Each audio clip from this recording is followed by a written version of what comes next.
If you saw an army of longboats headed your way, with men wielding swords, shields, and axes, you knew you were in for a bad time.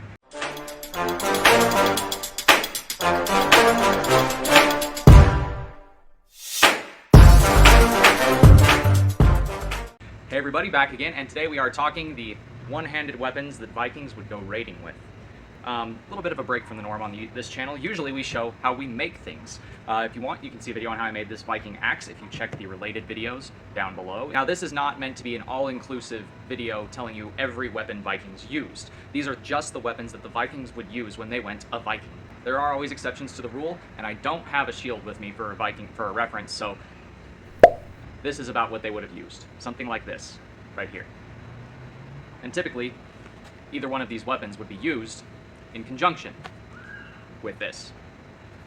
But since we don't have this, we're just talking about the weapons. Your typical Viking sword would be a little bit shorter than this. This is a reproduction of a late Viking Age sword when they started getting a little longer and a little more tapered. On earlier examples, the fuller, which is this groove that runs down the blade to alleviate weight, would have been much broader, and the blade itself all the way up would have been much broader. And interestingly enough, we even find examples of single-edged, hatchet-tipped swords in Viking burials in some times. What you need to understand is steel was incredibly expensive at the time, and the Vikings at the beginning were not a very rich nation, so they couldn't really afford to put much into steel. This led to the Vikings capturing a lot of Frankish and Saxon swords and either converting the hilts or just using them. To your typical Viking, a sword would cost about as much as a farm, and these were heavily prized. It wasn't the case where every single Viking raider at Lindisfarne had a sword. Most of them probably had an axe, but we'll get back to that. See, swords would be passed down from father to son. They would be given as a sign of fealty or loyalty to a lord. Swords were a very prized and ritualized object in Viking culture. As they raided more and more, they would get more swords, because if you find a sword on the battlefield from the fallen enemy, damn right I'm taking it. They did capture a lot of weapons from battles, and that's how they ended up with a lot of swords. And they did eventually begin making a lot more swords of their own with their own designs, but we don't find as many in the archaeological record of Scandinavian-made swords specifically. We do find them, but we find more that are Frankish or from one of the nations that the Vikings raided that they had converted to fit their style. They tended to like, in the earlier period, an eye-shaped guard. This would not be curved. This would be a flat bar of steel, slightly shorter than this one is, and this would be a block pommel, just a square or rectangular block here in the shape of an eye. We'll see in the earlier examples the tips are much broader, and they don't really taper, and they tend to be a little shorter. But as time goes on, they get longer, they get more tapered, the fullers get a little more slender, and they start to develop different hand protection. Eventually, you start to see it start to lean towards what we think of in the modern day as a medieval European longsword. Now onto the weapon that made the Vikings famous, the axe. This is a bearded axe. There are many, many types of one-handed bearded axes that the Vikings used, but they preferred the bearded axe. This is for things like hooking your enemy's shield, hooking your enemy's arms, legs, hooking their weapon, and it is a very sharp type of axe. In terms of blade profile, it's very thin up towards the edge as it widens out up here, and this was because this was a flesh-cutting weapon. This was designed to chop people. This wasn't designed to go chop wood. They probably would have used them for that if they needed to, but these were not woodworking axes. These were flesh carving axes.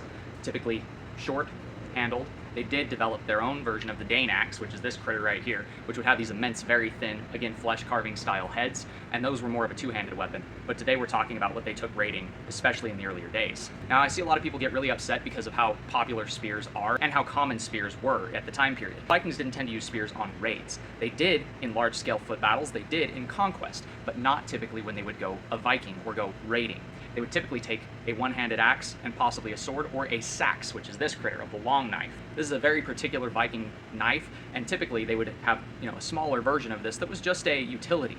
But eventually, over time, they started using them as, let's say, short swords, for lack of a better term. Took less steel, and if you couldn't capture a sword but you could afford one, especially after a raid, you might have the local smith make you a long sax. Now, my personal theory on the reason that they didn't use spears or longer weapons like that when they went raiding was because the Viking longship had a set size. You didn't have all this extra space. They would hang the shields over their side to basically give defense against incoming arrows as they came to shore, but also to preserve space on the ship. Space was a commodity on the ship. You had to worry about rations, foodstuffs. You had to worry about the weaponry.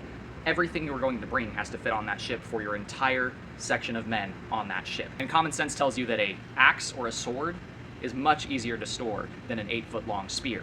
Like I said before, this isn't to say they didn't use them, they definitely did, but not when they went raiding. And I personally believe that that is because of storage space limitation. Also, if you're raiding a village or you're raiding a monastery, you're fighting a lot more indoors, you're fighting in tighter quarters, and something like a sword or an axe is going to perform much better than a longer spear would. It's not particularly something you would want to use in urban combat. Whereas the king of the battlefield when it came to weapons at the time was the spear, the sword was the king of urban combat. But as we so often do, let's go ahead and cut some stuff with this Viking sword while we're here.